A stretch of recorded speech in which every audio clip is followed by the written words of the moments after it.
Selamat pagi sahabat pembelajar. Kita berjumpa kembali di seminar online yang diselenggarakan oleh Indonesia Belajar. Indonesia Belajar adalah sebuah media untuk belajar yang berisi motivasi, inspirasi, dan pengetahuan tentunya dari para narasumber terbaik di Indonesia.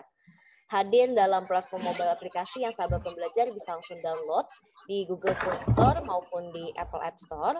Dan Anda juga bisa klik di website kita di indonesiabelajar.id ataupun melakukan follow pada Instagram kami di indonesia_belajar.id. Dan jangan lupa juga untuk melakukan follow pada Instagramnya Pak Halim, @halimjiang, pakai J. Dan bagi Anda yang memiliki Facebook, Anda boleh juga untuk melakukan like pada Facebook fanpage kami di indonesiabelajar.id. Dan sahabat pembelajar, kami telah membuat juga sebuah grup WA. Jadi untuk bagi Anda yang ingin masuk ke dalam grup WA, langsung saja memberikan nomor WA-nya kalian, sahabat pembelajar, di chatroom. Nanti kita akan langsung masukkan ke dalam WA Group, karena di dalam WA Group nanti akan ada beberapa informasi dan juga link-link Zoom untuk berikut-berikutnya. Dan sahabat pembelajar, seminar online kita setiap hari Senin pagi, kita awali minggu kita dengan menghadirkan seseorang yang luar biasa. Beliau adalah Bapak Halim Siang, co-founder of Ray Institute, Center for Fitness Excellence, promotor hidup sehat yang bermisi mengajak, mengedukasi, dan mencerahkan sebanyak mungkin orang untuk hidup sehat lebih awal. Tentunya dalam upaya mewujudkan kualitas hidup lebih baik dan usia harapan hidup lebih lama. Tentunya beliau sudah hadir di tengah-tengah kita. Kita sapa terlebih dahulu. Selamat pagi Pak Halim, apa kabar? Selamat pagi Bu Jessica, selamat pagi sahabat pembelajar semua. Terima kasih sudah bergabung, kabar saya baik, syukurlah, semoga semua dalam keadaan baik juga. Luar biasa.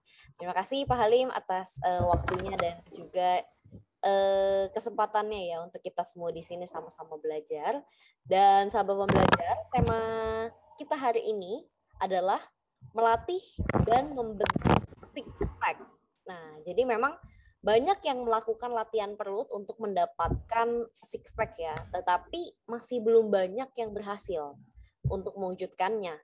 Salah satunya faktornya itu adalah memilih latihan yang tidak sesuai, termasuk sit up dan mountain climber.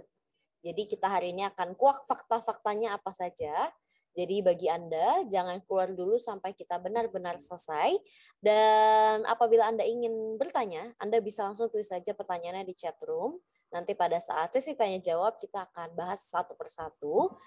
Dan bahkan apabila Anda ingin langsung berbicara dengan Pak Halim, boleh melakukan raise hand.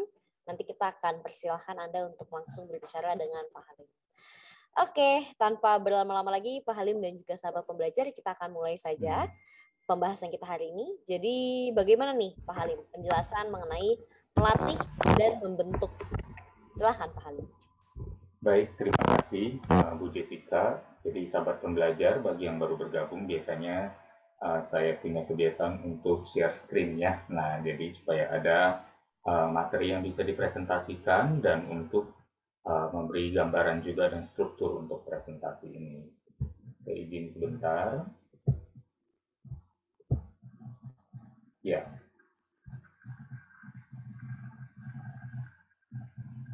ini dia slide-nya. Saya slideshow dulu, melatih dan membentuk six pack. Jadi sebenarnya ini agak sedikit berbeda dengan edisi six pack sebelumnya, karena yang ingin saya utarakan di sini adalah tentu tentang bagaimana kita bisa meraihnya dan orientasinya lebih banyak ke olahraganya, aktivitas kegiatan olahraga, dan program latihannya. Jadi nanti di akhir seminar ada program latihan perut yang bisa sahabat pembelajar dapatkan, dan nanti file PDF-nya juga dari seminar ini bisa saya sharingkan ke dalam grup WA ya, sehingga bisa di-review lagi. Nah, kalau kita lihat, sekarang banyak banget kesalahpahaman tentang bagaimana cara mendapatkan six pack.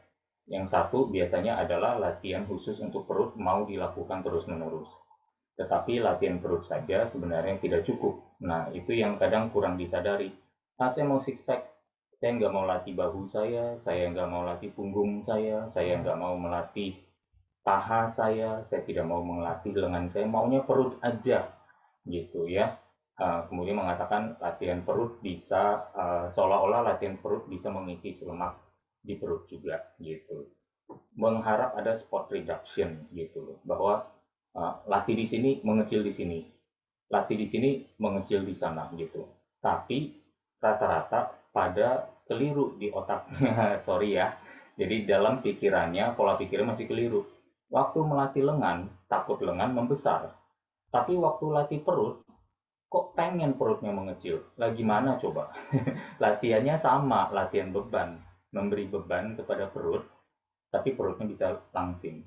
Tapi memberi beban ke lengan, wow, lengannya jadi membengkak dan membesar.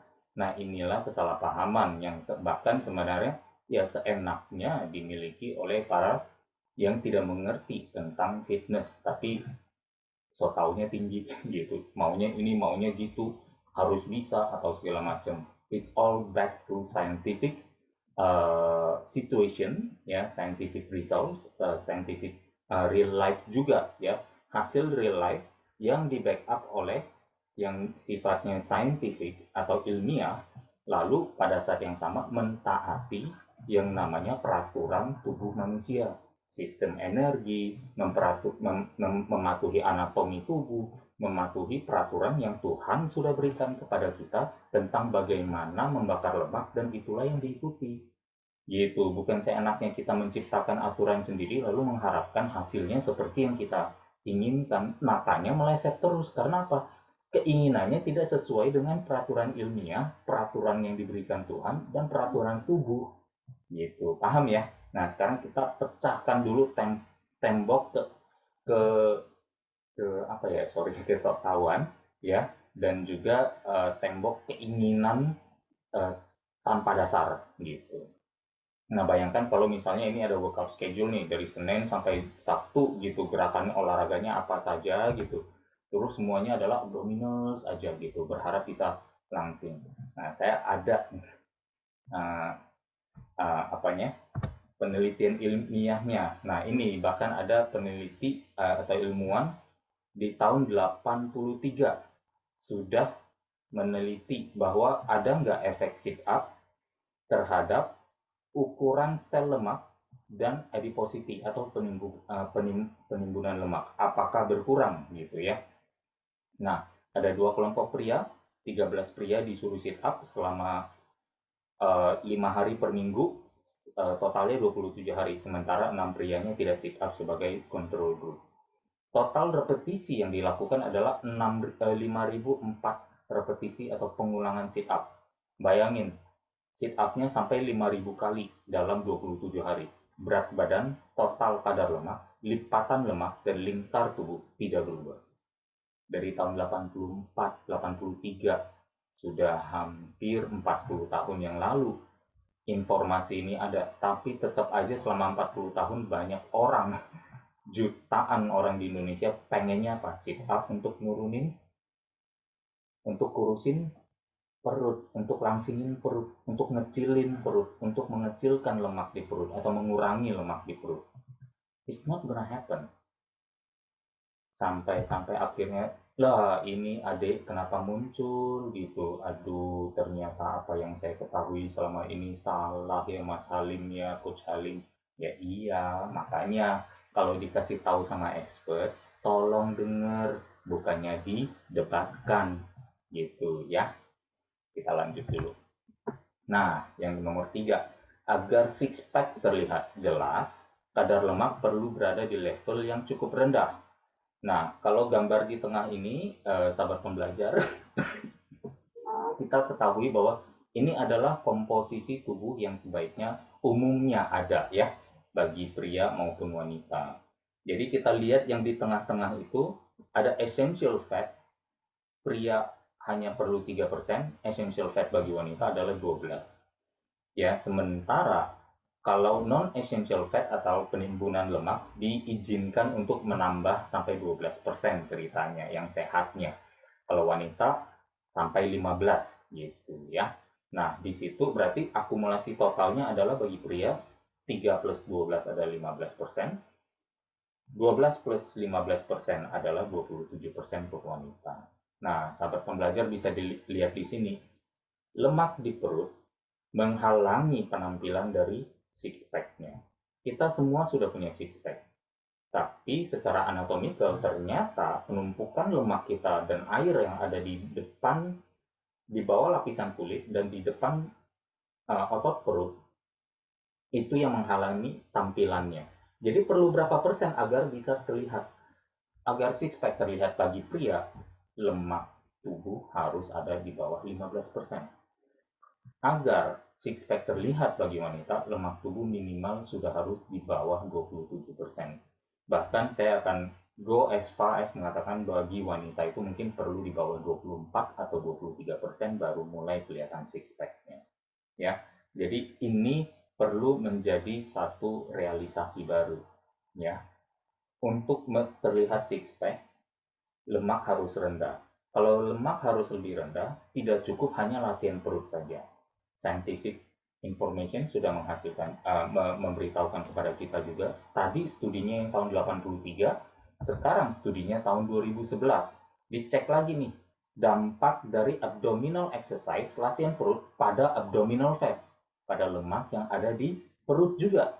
Nah, dicek nih, gitu. Ada juga ilmuwan yang iseng ngecek seperti itu ya. Latihan perut selama 6 minggu berturut-turut tidak cukup untuk menurunkan lemak di bawah kulit maupun pengukuran komposisi tubuh yang lainnya, termasuk lipatan kulit yang ada di lipatan cubitan ya, cubitan lemak pada kulit maupun lingkar perut ya, dan ternyata tidak terjadi penurunan dalam studi ini yang dilakukan tahun 2011 yang dipublikasikan di jurnal yang prestisius juga, Journal of Strength and Conditioning Research ya. Grup yang melakukan latihan perut hanya memang meningkatkan stamina ototnya, tetapi tidak menurunkan lemak di bawah kulit, di bawah kulit atau di area perutnya, ya. Central obesity-nya tidak turun, ya. Lah, si adik ini keluar lagi, kecewa bahwa latihan perut ternyata tidak mengurangi lingkar perut. Makanya kan sudah dibilang olahraganya seluruh tubuh. Waktu saya bilang latih bahu, latih lengan bisa mengecilkan perut, pada nggak percaya. Itulah yang maksudnya peningkatan metabolisme. Kalau di perut hanya seolah-olah satu bagian tubuh, tapi kan sebenarnya bagian tubuh lain kalau dikaryakan juga berarti apa? Eh, divisi ceritanya kalau perusahaan atau tim sepak bola kesebelasan hanya mau mengandalkan ujung tombak, ceritanya nih si latihan perut ini adalah si ujung tombak, tapi tidak mau mengandalkan kiper, tidak mau mengandalkan lapisan pemain bertahan, tidak mau mengandalkan lapisan pemain tengah, yang nggak akan jadi gitu. Bisa nggak menang hanya mengandalkan, ceritanya nih, timnya pemainnya lemah semua ya, misalnya pemain pemula, amatir dan pemula, tiba-tiba ujung tombaknya Lionel Messi gitu, bisa nggak menang? Ya belum tentu gitu ya, bahkan kecil sekali kemungkinan untuk menang. Makanya ini yang namanya teamwork. Your whole body is one whole unit. Tidak mungkin untuk hanya mengandalkan satu latihan di satu area lalu berharap uh, keajaiban terjadi ya. Nah, yang keempat adalah, nah ini tentang pemahaman soal energi sistem, sistem energi di dalam tubuh kita. Seolah-olah merasa oke, kalau begitu saya olahraganya banyakin aja. Ya, saya gabung nih latihan perut sama lari yang banyak. Sehari saya lari 2 jam. Ya, pace saya berapa? Ya berapa kilometer per menit atau per 10 menit atau per jam. Membakar kalorinya banyak. Hari ini saya lari aja bakar 800 sampai 1000 kalori loh. Wah, saya defisitnya bisa 1000, bisa 800, bisa 1500 kalori gitu. Percaya sama saya, orang yang mengatakan seperti itu, hasilnya nggak akan melihat six pack-nya. Gitu. Ya, sulit sekali. Ya, karena apa? Ada kesalahan strategi atau kekeliruan strategi di sana. Ya, 4.1. kendala di aerobik saja adalah masih membakar energi gula di saat zona fat burning. Badan kita menyimpan glikogen, menyimpan gula yang namanya glikogen. Ya, untuk manusia, pria maupun wanita yang kira-kira beratnya 70 kilo, ya memiliki kandungan glikogen di dalam tubuhnya sebanyak lebih kurang 400 gram. Ya, dan itu perlu dibakar dulu. Kalau kita bilang matematika bodoh lah, yang sebenarnya nggak seperti itu, tapi kita bawa simpelnya. 400 gram ini setara dengan 1.600 kalori. Bayangkan kalau kita memiliki gula sebanyak itu, antara 1.000 sampai 1.600 kalori, dan sahabat pembelajar hanya berpikir mau lari untuk bakar lemak. Lari per menit kira-kira bakar berapa kalori? Katakan 10 kalori lah ya. Nah, 1 menit membakar 10 kalori, tapi ternyata di dalam tubuh ada gula yang jumlahnya 1.000 kalori yang perlu dibakar. Jadi 1.000 kalori gula, glikogen, mesti terbakar dulu sebelum tubuh bisa mengakses lemak. Sebelum bisa mengakses lemak, ini adalah bukan kebiasaan, ini adalah karakter energi, penggunaan energi tubuh manusia. Tabel di kiri ini. Nah, yang ATP PC ini, fosfat ini, yang merah langsung melandai dengan cepat. Lalu kemudian diikuti oleh yang biru.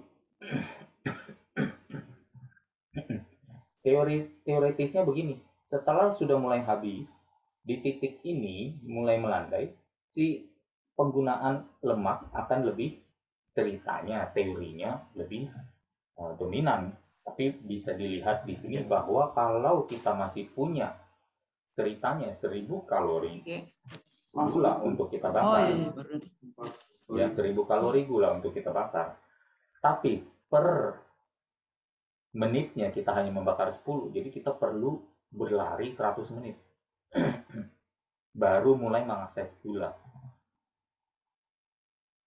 Ya, ceritanya kita gabungkan nih, dua hal ini menjadi satu. Mulai ya dapat gambarannya bahwa mau membakar lemak dengan lari. Ternyata perlu lari 100 menit baru mulai di menit ke 101 baru theoretically penggunaan lemaknya bisa lebih dominan. Dan sekarang siapa yang lari 100 menit per hari? Nggak ada. Nah ini akhirnya nggak ketemu. Gitu. Bahkan sebenarnya meskipun larinya sudah di zona fat burning, tapi malah ternyata masih badan zona fat burning, tapi bakarnya masih gula, dominan gula. Susah untuk dapatnya, gitu ya, karena strateginya keliru. Atau bahkan ada yang bilang, oke, saya latihan beban aja, tapi latihan bebannya saya lamain. Sama juga, jadi kisah di 4.2 di sini, kendala sesi latihan beban yang lama, penurunan massa otot, padahal massa otot penting sekali untuk metabolisme atau pembakaran kalori. Jadi sahabat pembelajar di sini kan makanya olahraga more is not always better, better is better. Bahkan less kadang is better. Ya, latihan pengencangan otot seluruh tubuh cukup sehari untuk pemula 20 menit. 15 menit, 20 menit, kemudian setelah itu paling maksimal kalau mau ditambahkan sampai 45 menit saja. Ya, atau kalau misalnya mau 1 jam, setengah jamnya latihan pengencangan otot, latihan beban, setengah jamnya lagi dibawa aerobik. Ya, aerobik bisa jalan cepat, jalan santai, dan dicek heart rate-nya. Kira-kira seperti itu. Nah, ini juga ya, bahkan kalau misalnya sahabat pembelajar pernah tahu, saya pernah menampilkan juga slide ini. Bahkan di situs Runner's World, situs internet yang mendedikasikan untuk para pelari, sering menemukan bahwa runners itu kadang suka gain weight atau menambah, jadi naik berat badannya. Ya, lari bersifat high impact dengan repetisi benturan sendi yang tinggi. Masih banyak pelari belum menggunakan parameter yang tepat, ya, dan pelari yang semakin banyak lari lebih cenderung mengakumulasi kadar lemak. Percaya sama saya karena sudah banyak sekali yang punya six pack awalnya mulai latihan untuk lari dan mulai berlari dan mencintai lari, six pack-nya hilang. Ya, mengapa? Karena biasanya mereka yang lari ini di 4.1, ya, ada satu lagi berlari untuk performa, akhirnya apa? Di tengah-tengah lari mereka mengkonsumsi air gula, air karbohidrat, gitu ya. Yang akhirnya tidak terjadi pembakaran lemak karena apa? Begitu air karbohidrat, air gula itu masuk, entah itu namanya minuman carb drink atau isotonic atau apapun juga, insulin akan merespon. Tubuh akan merespon dengan memproduksi insulin. Begitu insulin muncul, proses pembakaran lemak berhenti. Gitu. Jadi lari mau di fat burning zone, tapi at the presence of insulin, fat burning is not gonna happen to you. Gitu. Jadi strateginya perlu tepat. Ya. Jadi balik lagi deh gitu. Kalau sahabat pembelajar mau menurunkan lemak, ikuti dua tahap ini. Sabar, berproses. Satu, ya bakar dulu yang udah menumpuk. Yes, kita lakukan dengan apa? Latihan pengencangan otot, kita juga dengan mungkin intermittent fasting bisa membantu tubuh membakar juga ya waktu kita istirahat. Uh, kita bisa mengkonsumsi makanan yang misalnya thermic effect of foodnya cukup tinggi gitu ya, sehingga kita membakar yang sudah menumpuk. Tapi juga harus ingat, cegah penumpukan baru. Nah, ini yang hal kedua ini juga kadang fail. Karena apa? Mentang-mentang sudah lari, mentang-mentang sudah sit up, saya boleh makan kuliner-kulineran, wisata-wisata kuliner. Saya boleh dong es kriman, saya boleh dong martabakan, saya boleh dong kutiawan, saya boleh dong tempekan. Akhirnya apa? Nggak dapet. Bukan salah makanannya, tapi salah memilih makanannya. Salah sih memilihnya, gitu ya. Don't hate the game, hate the player katanya. Kira-kira seperti itu. Jadi ikuti dua tahap ini dan sabar ya menjalani prosesnya. Ini hanya satu gambaran simple ya, karena hari ini kita mau berbicara tentang olahraganya. Ya, jadi kalau kita lihat simple fat loss matrix ini, ya ada istirahat, pola makan, dan olahraga. Olahraganya apa? Ya kita simpelkan lagi aerobik dan beban. Nah, kita di sini kita pecah sampai ke yang aktivitas olahraga bebannya saja, yang ada di sininya saja. Ya, olahraga dan beban saja ya, yang aerobik nanti kita bahas di lain hari. Beberapa gerakan yang keliru atau efektivitasnya sangat rendah, salah satunya adalah ini ya. Sit up ini adalah sebenarnya hip flexion. Hip flexion terjadi, pengecilannya ada di mana? Perhatikan gerakan ini berulang-ulang sampai kita bosan ya. Itu adalah pengecilan di sudut panggul. Di sudut panggul terjadinya pengecilan. Waktu rebahan besar, waktu naik mengecil. Perutnya relatif adalah rata, lurus.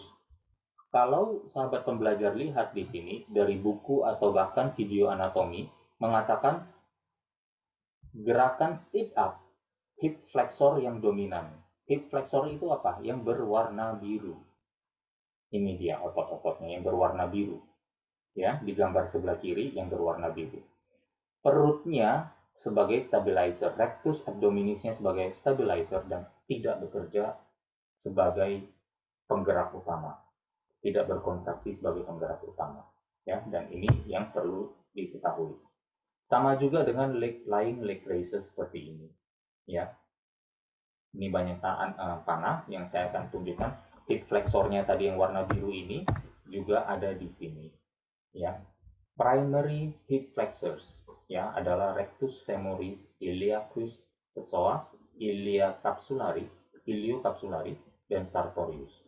Sartorius itu bahkan otot paha. Jadi sahabat pembelajar bisa lihat di sini, selama ini lakukan sit up ratusan kali setiap hari. Penelitian di tahun 83 sudah membuktikan Sekarang pembuktian lagi dari sudut anatomical dan ilmu gerak, bahwa yang melakukan sit up ini otot-otot ini, mana kelihatan six pack-nya? Six pack-nya tidak terlatih, tidak kena, salah sasaran. Nah, itu dia, gitu ya. Tapi saya rasain di perut, ya ada, karena memang otot-otot ini berada di belakang lapisan perut, di area yang lebih kurang sama. Makanya dirasa, oh kok berasa ya pegel gitu ya. Tapi sebenarnya keliru, salah sasaran. Nah ini juga sangat-sangat populer dan saya kadang meringis melihatnya karena sebenarnya saya pernah mencoba melakukan ini, bukan perut saya yang sakit, bukan perut saya yang pegel, tapi yang ada ini dia. Bahu saya rasanya seperti terbakar. Aduh, si adik keluar lagi. Kenapa, dek? Kok muncul terus? Iya, kakak, saya kecewa ya. Ternyata udah capek-capek, bahu sampai terbakar, ini tulang ekor sampai bengkok-bengkok gitu ya. Malah perutnya nggak dapet sakitnya doang ya. Iya, kasihannya deh ya. Ini juga bisa dilihat bahwa waktu kakinya lurus ke belakang itu terjadi yang namanya hipnya besar. Kemudian melangkahkan kakinya, lututnya, memajukan lututnya ke depan, terjadi pengecilan sudut di mana? Di hip ya, di panggul yang akhirnya kena lagi hip flexor ya. Jadi ternyata keliru ya dek ya, sorry ya, udah keringetan capek-capek sampai pegel ternyata nggak dapet hasil. Lalu yang tepat gerakan yang apa? Ini dia, kita bedah. Perut kita memiliki berbagai lapisan, ya. Ada lapisan oblik di yang paling luar, external oblik, kemudian lapisan satu di dalamnya, ya, adalah yang si rectus abdominis dan internal oblik, ya. Kemudian di dalamnya lagi lapisan ketiga baru ada transverse abdominis, ya. Nah, ketahui dulu level-level atau bahkan layer-layernya. Kemudian yang kita mau latih adalah si rectus abdominis yang ada di kanan bawah ini nih, kotak kanan bawah, ya. Nah, secara anatomikalnya rectus abdominis ini yang six pack itu menempel ke tulang apa saja. Jadi kita mau pikirkan dari segi ilmu gerak supaya kita dapatkan aktifnya bagaimana sih supaya dia berkontraksi. Sorry. Nah, sahabat pembelajar lihat di sini bahwa ternyata six pack kita menempelnya itu di pangkal tulang rusuk. Ya, memiliki origin di sana dan insertnya di bawah. Insertionnya. Ya, jadi memang agak unik. Ya, jadi sahabat pembelajar bisa perlu melihat di sini bahwa yang perlu dilakukan adalah sebenarnya gerakan yang untuk menciptakan, untuk membentuk si masing-masing six pack ini. Dan perlu sahabat pembelajar lihat ya bahwa sebenarnya ototnya memanjang dari rusuk atas ini sampai ke bawah. Mohon ikuti meskipun kecil kelihatan di HP sahabat pembelajar, apa namanya, arah tanda panah kursor panah saya, ya, bahwa otot ini panjang. Yang putih-putih ini hanya lebih kurang merupakan lapisan seperti tendon yang menempel di atasnya, seperti jaring atau net, gitu ya. Tapi sebenarnya dia satu kesatuan otot. Jadi kita tidak bisa bilang, oh ya perut atas, perut bawah. Enggak demikian juga sebenarnya adanya ya. Jadi mereka bekerja sebagai satu kesatuan unit. Kalau yang atas bergerak, maka yang bawah juga kena. Tapi persentasenya mungkin lebih dikit, itu aja. Tapi yang bawah juga pasti terlatih. Meskipun kesannya hanya atas saja yang kena. Jadi gerakannya namanya apa tuh? Kalau misalnya begitu. Jadi terjadi perlu yang namanya membungkuk. Membungkuk melalui tenaga yang dikerahkan oleh si perut six pack rectus abdominis ini. Perut ini berkontraksi, hasilnya adalah terjadi pembungkukan pada spine. Makanya namanya pengecilan sudut pada spine, pengecilan sudut pada tulang belakang oleh kontraksi si rectus abdominis, itu yang namanya spine flexion. Gerakannya adalah kira-kira seperti ini. Ya, kalau kita lihat. Nah, bukan sit up. Lihat gak? Hipnya, hip flexion, Kalau hip flexion kan pengecilan sudut di panggul. Ini panggulnya tidak terjadi pengecilan sama sekali. Nah, yang terjadi pengecilan ada di spine, ya. Nah, kalau sahabat pembelajar mau berlatih ini, bayangkan ini adalah posisinya rebahan atau tiduran, ya. Tiduran, lalu di bagian pinggang, di area sini diberi sedikit bantalan kecil, ya. Bantal bayi misalnya sudah memadai juga, ya, bisa untuk membantu. Nah, terus gerakannya apa aja nih di sini, ya, abdominal crunches. Lihat sekali lagi di referensi gambar di kiri, ya, secara anatomikal kalau kita memikirkan si abang-abang ini, abang crunches yang di kanan ini bergerak, di dalamnya ternyata adalah seperti ini dianya, ya, bahwa perlu spine flexion atau curl up abdominal muscle dynamic contraction, ya, terjadi kontraksi pada otot abdominal rectus abdominisnya, ya. Jadi gerakannya melengkung dan dengan menekankan pinggang. Nah, lihat nih, ada rongga pinggangnya.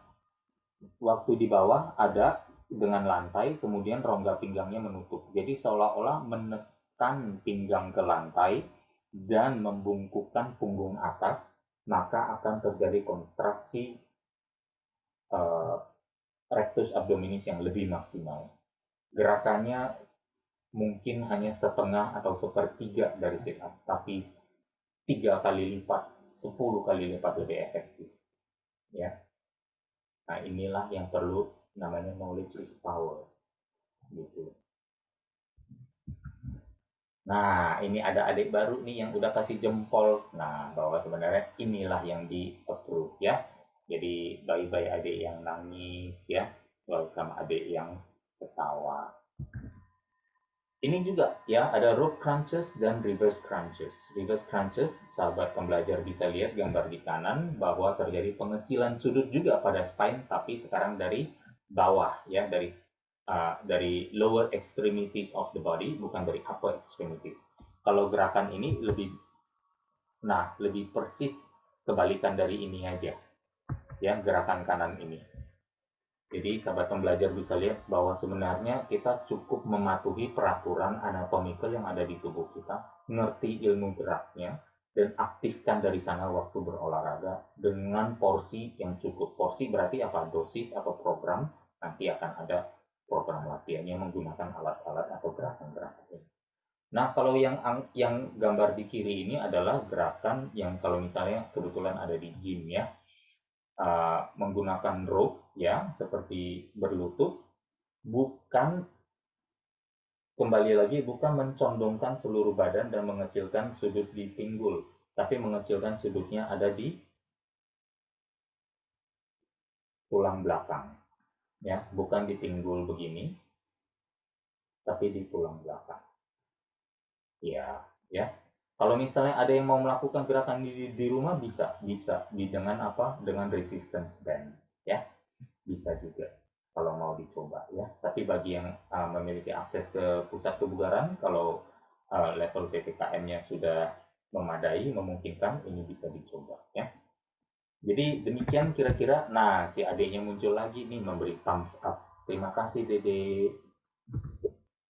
Kemudian ada plank. Tapi plank kan bukannya otot segala macam juga dilatih. Yes. Tapi saya menemukan satu trik di sini untuk mengaktifkan rectus abdominis dengan plank. Caranya adalah dengan sedikit menarik siku kita, tapi bahu kita jangan maju. Jadi bahu kita statis di tempat, kita tarik siku kita sedikit ke belakang, ya, sepanjang kulit forearm memungkinkan tanpa memajukan bahu. Itu akan memaksa spine kita sedikit akan membungkuk, ya, tetapi bahu kita tidak maju. Bahu tidak maju, spine membungkuk gara-gara tarikan dari siku sepanjang kulit yang ada di lengan saja. Dan ini akan langsung meningkatkan aktivasi statis, itu yang namanya static contraction untuk rectus abdominis. Nah, ini akan meningkatkan uh, stamina, muscle endurance, ya, dari otot perut. dan tahan selama mungkin. Nah, ini beberapa gerakan yang juga dapat thumbs up dari si Dede. Programnya jadi bagaimana? Nah, kira-kira seperti ini. Apabila di rumah, ya gerakan seperti abdominal crunches, plank with elbow pull, ya, ataupun reverse crunches, bisa dilakukan. Pilih 2 gerakan saja, lakukan masing-masing 3 set, dan dilakukan semampunya sampai maksimal. Ya, kalau di gym ya bisa pilih 2 gerakan juga, abdominal crunches bisa di gym, reverse crunches juga, dan rope crunches tadi dengan mesin gambar yang di kiri ya. Lakukan juga masing-masing 3 set kali semampunya. Itu bisa dilakukan sebagai penutup dari satu sesi olahraga latihan. Misalnya hari ini latihannya apa nih? Punggung. Nah, setelah punggung latihan perutnya ini sebagai penutup. Ya, lusanya latih bahu, penutupnya perut lagi. Boleh ya, bisa begitu juga. Jadi ini adalah salah satu program basic standar yang bisa dicoba. Kembali lagi, tidak hanya serta-merta latihan perut saja, tapi perlu keseluruhan. Train your whole body, ya. Latihlah seluruh tubuh dengan porsi yang seimbang dan sama agar kita mendapatkan peningkatan massa ototnya, metabolismenya, fungsionalitasnya secara seimbang, balance dan coordination semuanya juga bisa kita dapatkan. Jadi tidak hanya cuma di satu area tubuh. Ya, hati-hati kalau latih perut terus menerus tanpa pernah melatih otot lawannya yaitu punggung, bahaya juga. Gitu ya, karena apa? Biasanya ketidakseimbangan juga menimbulkan cedera. Jadi makanya adalah tidak wise sekali lagi untuk hanya melatih satu bagian terus menerus tapi meneglect atau menelantarkan bagian otot yang lain ya. Your body works as one whole unit ya, agar diingat itu. Jadi kita sudah sampai di akhir ya. Six pack sudah kita miliki secara anatomical. Sudah pula menjalankan fungsinya waktu kita membungkuk. Tetapi untuk bisa melihat melibatkan gabungan berbagai faktor. Olahraga teratur, pola makan yang lebih baik, istirahat yang teratur, dan pilihan olahraga six pack yang tepat dengan kualitas gerak yang baik. Mengurangi faktor pendukung sama saja memperlambat hasil yang diharapkan. Kembali lagi, ini berarti untuk penampilan yang baik selaras dengan menjalankan pola hidup sehat. Jangan jadi terbalik, mengedepankan penampilan tetapi esensi hidup sehatnya malah ditelantarkan. Semoga lebih mencerahkan dan selamat mencoba. Apabila ada yang kurang berkenan, saya mohon maaf. Saya kembalikan lebih ke Bu Jessica. Terima kasih. Luar biasa sekali, terima kasih Pak Halim atas pencerahannya ya. Jadi memang ini banyak banget nih ilmu-ilmunya yang bisa kita contoh juga nih di rumah. Nggak cuma bisa di gym, tapi di rumah juga bisa. Oke, kita akan masuk ke dalam sesi tanya jawab. Jadi sahabat pembelajar yang ingin bertanya, Anda bisa langsung tulis saja pertanyaannya di chat room. Dan saya akan ingatkan lagi kepada sahabat pembelajar yang belum masuk ke dalam grup WA, boleh langsung masuk dengan memberikan nomor WA, karena nanti materi dari Pak Halim akan langsung di-share di sana. Dan kita juga akan masukkan ke YouTube. Jadi bagi sahabat pembelajar yang ingin melakukan sharing juga kepada teman-teman yang lain, itu juga bisa. Boleh banget nanti di YouTube-nya Indonesia Belajar. Mohon melakukan like dan juga subscribe ya. Nah, ini ada komentar dari Bu Erlin.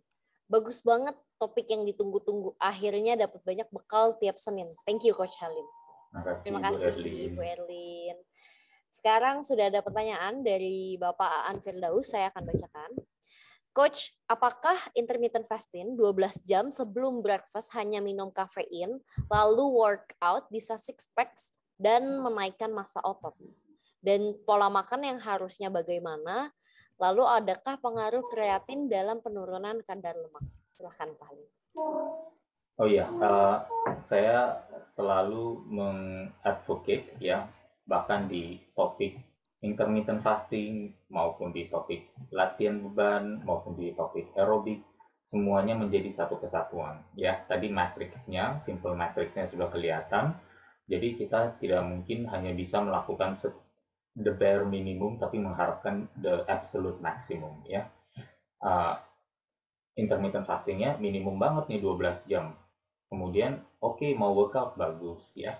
Kemudian setelah itu mau menaikkan massa otot juga gitu. Terus tapi nggak dibahas makan proteinnya berapa banyak gitu. Jadi akhirnya eh, banyak bolongnya dalam pertanyaannya ya. Tapi kalau misalnya mau dibahas adalah intermittent fasting 12 jam adalah satu tahap bagi pemula yang cukup bagus ya. Jadi ada jendela makan 12 jam berikutnya. Nah, 12 jam berikutnya kalau bisa pilihan makanannya akan yang lebih baik ya. Kalau mau menciptakan atau mewujudkan defisit kalori atau kalori masuk lebih sedikit daripada kalori keluar, uh, satu hal yang perlu diperhatikan adalah kebutuhan protein dan serat yang perlu maksimal atau maksudnya minimal maksimal dalam hal ini dikedepankan untuk mencukupi kebutuhan. Jangan sampai kekurangan di sana gara-gara penurunan kalori atau memangkas kalori ya yang masuk. Kemudian pengaruh kreatin dalam penurunan kadar lemak, balik lagi kreatin adalah suplemen untuk lebih fokusnya ke performa ya. Sedikit menjadi cofactor dalam mendukung proses pertumbuhan otot tapi bukan menjadi bahan baku pertumbuhan otot. Jadi kedua hal itu juga perlu dipisahkan. Jadi ada dampak, mungkin ada, tapi sedikit sekali. Jadi kalau tanpa ada kreatin pun bisa. Badan kita memproduksi kreatin sendiri dari kalau nggak salah fenilalanin, glisin, dan leucin ya. Tiga enzim amino itu di dalam tubuh kita bisa memproduksi kreatinnya. Tapi kalau ingin mendapatkan bisa dari suplementasi atau misalnya dari daging merah juga merupakan sumber kaya. Ya, jadi uh, kedepankan yang alami dulu, yang suplemen sebenarnya juga alami ya, tapi uh, tidak banyak orang yang memiliki budgetnya gitu. Kalau ada budgetnya silakan. Semoga terjawab Pak Aan. Terima kasih Pak Halim, Pak Aan, semoga terjawab. Kita lanjut lagi ke pertanyaan Ibu Yesi. Coach, untuk memaksimalkan mind and muscle connection, asosiasi apa yang sebaiknya ada dalam pikiran kita ketika melakukan gerakan-gerakan tersebut? Thanks. Ya, Bu Yesi, asosiasinya seperti yang tadi saya sampaikan untuk abdominal crunches, ya, berarti menekan lantai dengan pinggang. Menekan lantai dengan pinggang dan mengerahkan tenaga perut untuk membungkukkan tubuh gitu ya. Jadi itu yang harus menjadi fokus. Jadi buat saya gerakannya lambat, satu demi satu demi satu. Itu lebih bagus daripada mengejar hitungan. Ya, seperti yang populer di didengungkan bahwa oh harus ketemu berapa repetisi atau ketemu berapa ini dalam berapa detik atau berapa menit. Buat saya itu nggak penting. Yang penting adalah kualitas satu persatunya. Kalau satu persatu kualitasnya bagus, you've done your homework, ya ibarat nabungnya sudah uh, berpenghasilan maksimal sudah, hematnya sudah, ya udah kaya atau saldo meningkat pasti akan mengikuti. Kita nggak perlu takut lagi, nggak perlu khawatir. Ya, paling seperti itu kira-kira. Terima kasih Pak Halim, Bu Yesi, semoga terjawab ya.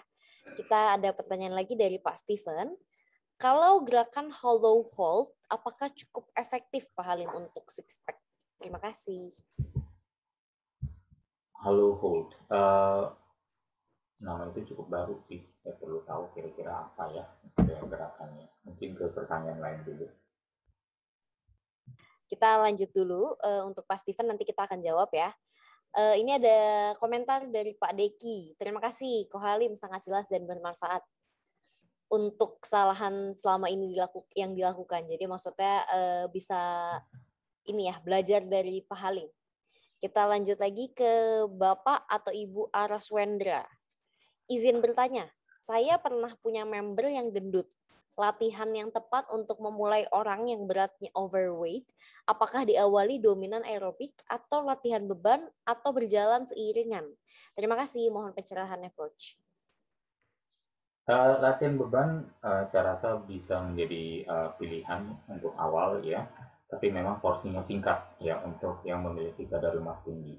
Yang kadar lemaknya sudah lebih rendah, maka porsi latihan bebannya bisa lebih meningkat banyak ya.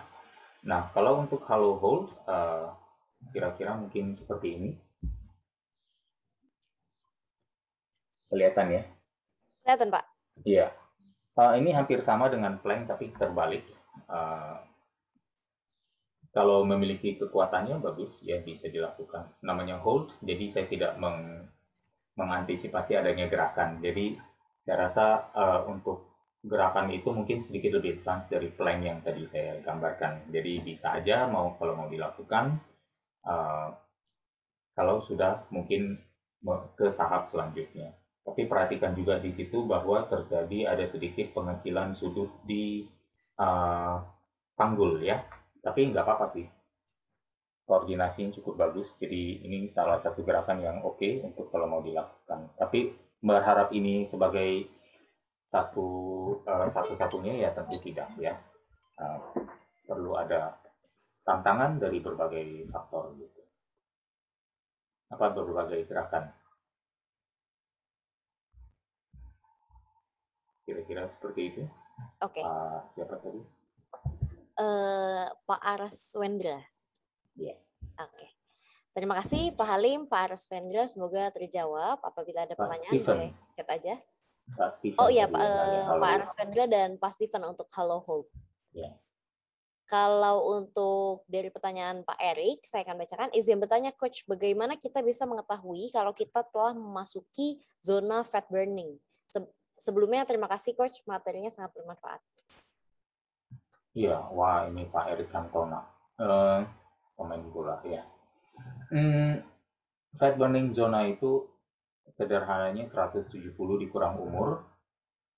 Hasilnya berapa itu adalah detak jantung per detik ya. Fat burning zone itu adalah detak jantung per menit yang perlu kita raih. Kalau untuk fat burning itu 170 dikurang usia, kemudian itu di tengah-tengah. Zonanya itu antara 60% sampai 80% dari maksimal. Saya memiliki rumus sederhana, 170 kurang umur, itu biasanya ketemu di 70%. Kemudian di 70% itu kita tinggal plus 20 ke atas untuk dapat limit atasnya 80% atau minus 20 untuk dapat ke 60%. Kira-kira seperti itu. By the way, untuk tambahan Hello Hold itu ya secara gerak kesulitannya bisa jadi lebih tinggi faktor kesulitan ya, tapi kalau secara faktor kontraksinya saya rasa mungkin agak rendah gitu. Jadi tadi waktu saya bilang lebih advance untuk pelaku Hello Hold, yes Hello Hold memang lebih advance dalam arti kesulitan bergerak, melakukannya lebih tinggi, tapi bukan berarti kontraksi di otot perut bisa lebih maksimal. Terima kasih Pak Halim. Kita akan lanjut ke pertanyaan Ibu Yesi. Pengalaman saya, lemak di bagian perut ini yang paling lama terkikis. Nah, apakah karena lapisan lemak di perut itu yang lebih tebal? Secara keilmuan itu, apakah penjelasan tentang hal tersebut, Coach? Iya, sepertinya demikian ya, terutama bagi wanita ya di bawah lapisan kulit di perut maupun di pinggul dan juga mungkin di dada ya, bahkan di punggung juga. Ada berbagai jenis tubuh mereka ingin mengkategorikan, ada yang bilang katanya central obesity, ada yang bentuknya pear dan lain sebagainya. Semua itu hanya variabilitas dari setiap manusia ya. Kita rata-rata memiliki ibarat area lemahnya masing-masing, tapi secara umum memang perut entah kenapa seolah-olah lebih lama gitu. Mungkin karena bisa jadi selama ini latihannya salah, padahal mah cepet-cepet aja gitu ya. Iya, latihannya yang salah, mungkin kurang sabar dalam menerapkan pola makan juga, karena banyak sekali ke simpang siuran dan bahkan akhirnya jadi salah informasi di luar sana sehubungan dengan pola makan, sehubungan dengan olahraga, sehubungan dengan tekniknya, ya, sehubungan dengan time frame-nya. Setiap orang kan berbeda-beda karena kadar lemaknya berbeda-beda juga dari target. Jadi jaraknya dengan goal aja berbeda-beda. Jadi tidak bisa kita menyamakan satu sama lain seperti itu saja. Terima kasih Pak Halim. Bu Yesi semoga terjawab. Ini ada pertanyaan dari Pak Melvin. Berapa protein yang diperlukan per hari supaya six pack? Kebutuhan protein ya kira-kira lebih kurang 2 gram per kilogram berat badan per hari. Gitu. Jadi kalau misalnya Pak Melvin punya berat misalnya 70 kilo atau 75, ya kebutuhannya antara 140 sampai 150 gram per hari. Ya. Pak Melvin mau buka biro jodoh, siapa yang masih single silakan menghubungi Pak Melvin. Terima kasih Pak Melvin dan juga Pak Halim. Berarti maksudnya tinggal dikali aja ya Pak Halim ya. Dan Ya. itu per minumnya apakah boleh langsung satu kali atau bisa dibagi-bagi Pak Halim? Itu per hari. Ya kalau misalnya 150 gram itu untuk ukuran mentahnya, untuk mendapatkan 150 gram protein itu lebih kurang memerlukan 600 gram daging. Misalnya dari daging ayam, paha ayam gitu ya. Jadi lebih dari setengah kilo. Jadi nggak mungkin sekali makan bisa ya, kecuali lapar banget. Tapi itu pun nggak saya rekomendasikan karena biasa kemampuan absorpsi protein per sekali makan di tubuh kita sepertinya limit di 30 sampai 40 gram per meal. Oke, siap. Terima kasih Pak Halim. Pak Melvin, terima kasih juga setelah bertanya. Semoga biro jodohnya sukses ya. Ini ada dari Pak Su. Pak Halim, untuk pemula beberapa waktu yang lalu Bapak share bisa mulai dengan push up, squat, abdominal crunches, plank masing-masing 5-7 workout. Pertanyaannya, rest antar set saran Bapak berapa lama kah? Terima kasih Pak. Selama yang kita rasa ready lagi untuk balik ya. Tapi kalau misalnya mau pakai timer, bisa coba dengan 1 menit ya. Push ups biasanya memerlukan istirahat lebih panjang, push ups dan crunches ya. Bagi yang jantungnya masih mungkin lemah, squats istirahatnya juga perlu lebih panjang. Karena squats yang biasa memicu detak jantung yang paling tinggi. Jadi ya mulai dulu dengan misalnya 1 menit, 1,5 menit. Tapi kalau udah makin fasih, ya bisa dipersingkat 5 detik, 5 detik. Oke. Thank you Pak Halim. Pak Su, semoga terjawab dan dapat diaplikasikan. Kita lanjut lagi ke pertanyaan Pak Aan. Coach, berapa gram proteinnya untuk cut loss? Lebih kurang sama ya. Jadi uh, nggak berbeda dengan pertanyaan Pak Melvin, tadi sudah dijawab. Lebih kurang 2 gram per kilogram berat badan per hari. Siap. Terima kasih Pak Halim dan juga Pak Aan. Ada dari Ibu Fitra. Selamat pagi Pak Halim, izin bertanya, apakah tidak semua orang itu bisa punya six pack?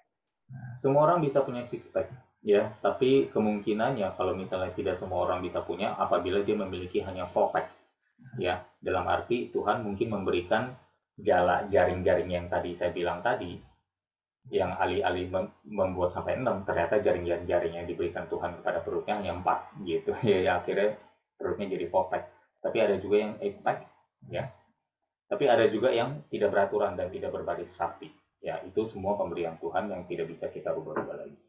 Jadi six pack hanya satu istilah untuk mendraw orang, seperti kita bilang misalnya uh, itu area perut gitu ya. Tapi setiap orang rata-rata memang mungkin six pack. Ada yang beruntung dapat 8, ada yang beruntung dapat 4 gitu. Tapi semuanya beruntung dan pasti bisa. Terima kasih Pak Halim, Ibu Fitra, semoga terjawab. Ini ada pertanyaan dari personal ke saya. Saya akan bacakan. Apakah fat level 4% tidak baik buat kesehatan dan apa yang harus diwaspadai? Itu pertanyaan pertama. Pertanyaan kedua, apakah latihan vacuuming apakah latihan vacuuming abs tergolong efektif? Dan pertanyaan ketiga, apakah harus melatih upper, middle, and lower abs atau satu jenis saja udah cukup, Coach? Iya, jadi pertanyaan yang pertama apa? Apakah fat level 4% 4%. ya Iya, tidak kalau baik 4%, buat kesehatan dan apa yang harus iya. diwaspadai?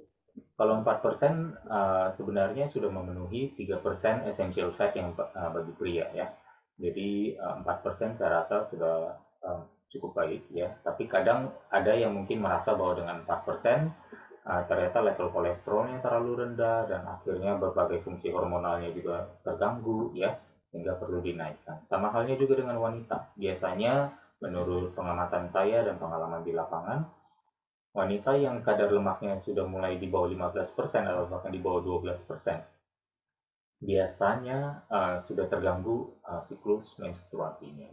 Jadi memang tidak dianjurkan untuk serendah itu bagi wanita. Mungkin idealnya baik untuk level atlet pun antara 17 sampai 20 atau 21%. Kalau untuk pria, uh, mungkin gold standarnya kalau misalnya mau memiliki fisik yang baik ya, mungkin seperti di Cristiano Ronaldo di 7% ya. 7 untuk atlet sudah lumayan bagus ya. Kalau untuk atlet binaraga memang biasa antara 4 sampai 6%. Oke, terima kasih Pak Halim. Ini Terus pertanyaan berikutnya pertanyaan tadi. kedua. Ya, apakah latihan vacuuming apps tergolong efektif? Itu lebih kepada aplikasinya di pertandingan fitness dan binaraga ya, karena sepertinya vacuuming apps tidak dilakukan di kegiatan olahraga lain gitu. Uh, Kecuali Anda mungkin belly dancer juga gitu ya. Uh, jadi vacuuming apps itu sebenarnya sudah bisa terjadi dengan sendirinya, tapi kalau mau dilatih ya nggak apa-apa juga, sepertinya tidak ada masalah. Tapi apakah meningkatkan kesehatan, saya nggak tahu. Ya, tapi kalau misalnya dipakai sebagai mungkin ya sebagai bagian dari teknik pernafasan sehingga akhirnya bisa dikontrol bagian breathingnya, might be something good. Oke. Terima kasih Pak Halim. Ada satu pertanyaan lagi dari orang yang sama, yang private. Apakah harus melatih upper, middle, and lower abs atau satu jenis saja udah cukup? Semuanya dilatih pada saat yang sama ya. Jadi mungkin agak miss ya di waktu bagian anatomikalnya, bahwa bagian atas kalau dilatih, latihan bagian bawah juga pasti ikut terlatih ya. Tapi saya rasa persentasenya saja yang mungkin berbeda. Misalnya kalau terasa atasnya sekali ya berarti mungkin 80% di atas, 20% di bawah. Kira-kira seperti itu. Tapi dari hukum ceritanya nih, hukum kontraksi atau teori kontraksi otot, biasanya dari origin sampai insertion semuanya berkontraksi pada saat yang sama menuju ke tengah. Gitu. Jadi eh, nggak ada ceritanya otot bisa dilatih atas terus bagian bawahnya dormant atau tidak aktif. Ya, nggak mungkin terjadi. Terima kasih Pak Halim. Semoga terjawab. Kita langsung lanjut lagi ke pertanyaan Pak Erik. Pak Erik, izin bertanya Coach. Apakah latihan di pagi hari tanpa sarapan langsung itu memasuki latihan fat burning? Kalau dipakai tergantung ya, tergantung kalau orangnya sudah lean, kemudian kemarin malamnya masih makan karbohidrat, maka paginya waktu olahraganya apa juga, beban atau aerobik gitu. Jadi kompleks pertanyaannya, jadi akhirnya sangat general gitu. Saya kalau menjawab akhirnya harus detail. Kalau orang yang sudah lean, kemarin malamnya ada makan karbohidrat, paginya latihan beban, maka yang dipakai adalah glukos atau glikogen yang ada di dalam otot. Theoretically seperti itu. Kalau misalnya kemarin malamnya sudah berpuasa lama dan tidak banyak makan karbohidrat, cadangan karbohidratnya sudah rendah, glikogennya rendah, dan kadar lemaknya tinggi, pagi-pagi latihan beban malah akan menyebabkan penyusutan otot. Tapi kalau latihan aerobik malah akan mungkin mengakses sel lemaknya lebih mudah. Kira-kira seperti itu. Terima kasih Pak Halim. Semoga terjawab. Ini ada beberapa komentar dari Pak Aan. Thanks infonya Coach, sangat bermanfaat. Dan dari Pak Steven, terima kasih penjelasannya. Dan ini ada pertanyaan dari Bapak atau Ibu Ari. Apakah garam dan gula harus dihindari untuk mendapatkan six pack, Coach? Tidak harus. Tidak harus. Oke. Iya. Kalau garam itu yang membuat kita nambah gula, nambah karbo. Biasanya gara-gara makanan terlalu asin, kita mencari nasi untuk menetralisir. Jadi uh, bahasanya bukan anti garam, bukan zero salt, tapi lebih kepada mengurangi ke level di mana kita bisa makan dengan nyaman, ya, tidak hanya untuk menyadarkan kita bahwa kita bukan budak lidah, gitu ya, kira-kira seperti itu. Terima kasih Pak Halim, Pak Ari, Bapak atau Ibu Ari, semoga terjawab. Saya akan ingatkan lagi kepada sahabat pembelajar yang belum masuk ke dalam WA Group, boleh masuk ke WA Group karena materi kita hari ini akan dikirimkan nanti di dalam WA Group. Ini Ya, sepertinya sudah tidak ada pertanyaan lagi. Terima kasih Coach atas pencerahannya. ya, Mungkin sebelum makasih. kita benar-benar tutup, Pak Halim boleh memberikan sebuah closing statement untuk kita semua di sini. Silakan Pak Halim. Ya, baik. Terima kasih Bu Jessica. Terima kasih sahabat pembelajar semua ya sudah bersedia meluangkan waktu di hari Senin pagi ini untuk mendengarkan ocehan saya. Pada dasarnya esensinya adalah selalu untuk hidup lebih sehat ya. Ini hanya salah satunya aja. Kalau bisa hidup lebih sehat tapi ternyata penampilannya menjadi lebih bagus, itu kan menjadi bonus ya. Jadi kita selalu mengedepankan hidup sehatnya dulu. Hidup sehat memang kurang menarik bagi yang masih memiliki ya, karena saldonya mungkin masih banyak, jadi masih bisa difoya-foyakan tanpa belum merasakan sakitnya atau perginya sehat. Jadi kita coba jalankan dengan baik ya, satu persatu, quality over quantity. Kalau quality sudah bagus, quantity comes a close second ya. Jadi maksudnya kalau kualitas sudah bagus, maka kuantitas baru bisa diperhatikan dengan untuk mendukung si kualitas yang baik itu. Gitu. Bayangkan kalau repetisinya baik, dengan kualitas baik, maka akan baik juga. Kalau repetisinya tinggi, tetapi kualitasnya buruk atau bahkan berisiko, berarti kita akan selalu mengulang risiko bahaya itu dalam setiap repetisi kita berolahraga. Makanya teknik sangat penting. Ya, dengan teknik yang baik, kontraksi otot maksimal, manfaat untuk kesehatan juga bisa lebih maksimal. Semoga semuanya sedikit banyak mendapatkan informasi atau masukan. Kalau saya terlalu cepat, mungkin nanti bisa mengikuti seminarnya ulang di link YouTube yang diupload, atau nanti kita bisa chat lebih banyak waktu di grup. Ya, nanti materi hari ini juga saya tampilkan, saya share di grup. Semoga berkenan adanya, kita ketemu lagi dalam topik yang berbeda. Semoga minggu depan. Luar biasa. Terima kasih. Terima kasih Pak Halim pencerahannya, dan saya juga ucapkan juga kepada sahabat pembelajar yang sudah hadir di tengah-tengah kita. Kita akan berjumpa lagi di minggu depan, tentunya dengan topik yang berbeda, yang tidak kalah menarik dari hari ini. Mungkin sebelum kita benar-benar tutup, boleh buka kameranya semuanya. Kita akan foto bersama ya. Kita udah lama nih nggak foto keluarga. Boleh buka kameranya, kita akan foto. Kita akan foto 2 kali. Yang belum buka kamera boleh dibuka kameranya. Saya akan hitung. Oke, 1, 2, 3. Oke, kita lanjut lagi ke page yang kedua. Boleh? 1, 2, 3. Oke, siap. Terima kasih, luar biasa sekali sahabat pembelajar. Kita akan jumpa lagi di minggu depan. Terima kasih semuanya dan Pak Halim tentunya. Salam sukses luar biasa, stay safe and stay healthy. Boleh buka mic-nya, kita ucapkan terima kasih juga kepada Pak Halim. Terima kasih Pak Halim. Ya, terima kasih semuanya. Ya, salam ya untuk keluarga.